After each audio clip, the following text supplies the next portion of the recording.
High বন্ধুরা, তোমরা সবাই কেমন আছো? আশা করি ভালোই আছো। তো আজকে তোমাদের জন্য একটি নতুন রেসিপি নিয়ে চলে এসেছি, ভোলা মাছের ঝাল। তো চলো দেখে নিই ভোলা মাছের ঝালটা আমি কিভাবে বানাচ্ছি। তো দেখো, আমার ভোলা মাছগুলো ভাজা হয়ে গেছে। ছোট ছোট ভোলা মাছ নিয়েছি, সব মাছ আমার ভাজা হয়ে গেছে। এখানে প্লেটে আমি সব কটা মাছ নামিয়ে নিয়েছি। তো চলো দেখে নিই ভোলা মাছের ঝাল বানাতে কি কি লাগছে। এখানে আমি নিয়েছি জিরা গুঁড়ো, ধনে গুঁড়ো, লঙ্কা গুঁড়ো, আর এখানে নিয়েছি বড় বড় 4টে পেঁয়াজ, কাঁচা লঙ্কা, আদা রসুন। এবার এইগুলো সব আমি মিক্সিতে দিয়ে ভালো করে একটা মশলা তৈরি করে নেব। মশলাটা আমার রেডি হয়ে গেছে। এবার ঢাকনাটা খুলে তোমাদের মশলাটা দেখাচ্ছি। দেখো কত সুন্দর লাগছে দেখতে মশলাটা। এবার আমি রান্নাটা করে নেব। তো দেখো, মাছ ভাজা তেলের মধ্যে আমি আরও 2 টেবিল চামচ তেল দিয়ে দিলাম। এরপর আমি তেলটাকে ভালো করে নেড়ে চেড়ে এর মধ্যে ফোড়নে দিয়ে দেব একটা শুকনো লঙ্কা ও গোটা জিরা। এটা দিয়ে আমি ভালো করে আর একটু নেড়ে চেড়ে বাদবাকি মশলাগুলো আমি এতে অ্যাড করে দেব।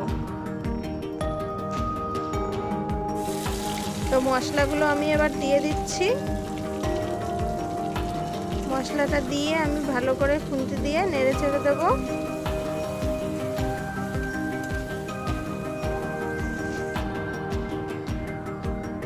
ঘন ঘন মশলাটাকে একটু নেড়ে দেবো। 10 মিনিট ধরে মশলাটাকে নেড়ে এর মধ্যে দিয়ে দেবো এক চামচ লবণ, আর দিয়ে দেব 1 চামচ হলুদ গুঁড়ো। এরপর আবারও আমি ভালো করে খুন্তি দিয়ে নেড়ে চেড়ে নুন হলুদ দেওয়ার পরে আমি আরও 3-4 মিনিট ভালো করে এরকম নেড়ে চেড়ে মশলাটাকে কষিয়ে নেব। এরপর আমি মিক্সির জারটা ধুয়ে 1 কাপ বা হাফ কাপ মতো জল এর মধ্যে আমি অ্যাড করে দেব। জলটা অ্যাড করে দিয়েছি। এরপর খুন্তি দিয়ে ভালো করে মিশিয়ে দেব জলটাকে। এইরকমভাবে আমি মশলাটা পুরো কষাতে থাকবো যতক্ষণ না মশলা থেকে তেলটা ছাড়ছে।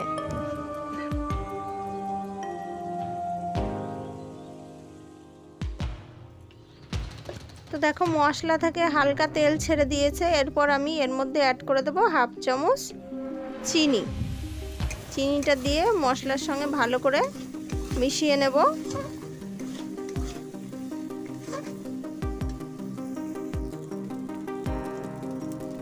তো দেখো, মশলাটা আমার একদম কষানো হয়ে গেছে। এরপর এর মধ্যে আমি 2 বাটি জল অ্যাড করে দিলাম।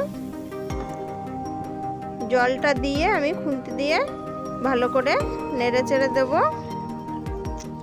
এবার ঝোলটাকে আমি 5 মিনিট ধরে ফুটতে দেব।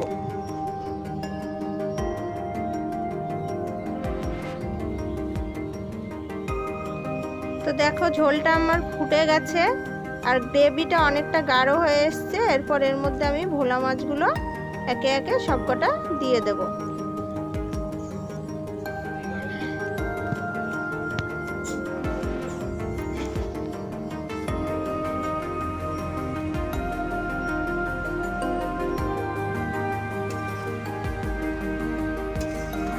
তো ভোলা মাছগুলো আমি সব দিয়ে দিয়েছি। এইবার খুন্তি দিয়ে আমি হালকা করে নেড়ে দেব। এবার আমি এটাকে হতে দেব 3 থেকে 4 মিনিট। তো দেখো, 4 মিনিট পরে আমি ফিরে এলাম। আমার ভোলা মাছের ঝালটা কত সুন্দর হয়ে গেছে, উপর থেকে তেলও ছেড়ে দিয়েছে। এরপর এর মধ্যে আমি দিয়ে দেব ধনেপাতা কুচি,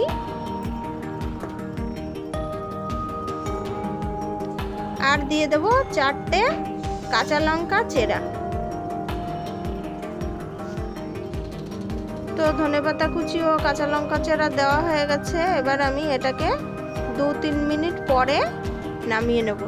তো দেখো, 2-3 মিনিট পরে আমার একদম রেডি হয়ে গেছে ভোলা মাছের ঝাল।